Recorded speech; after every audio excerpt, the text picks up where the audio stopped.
அரியேனே சிவனே உனை போற்றிட, அரியேனே சிவனே உனை போற்றிட, அறியாமை அறிந்தே என்னை ஏற்றிடு, அறியாமை அறிந்தே என்னை ஏற்றிடு.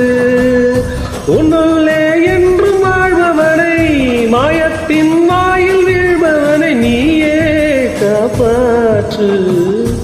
எனையாளும் சிவனே உனை போற்றினே.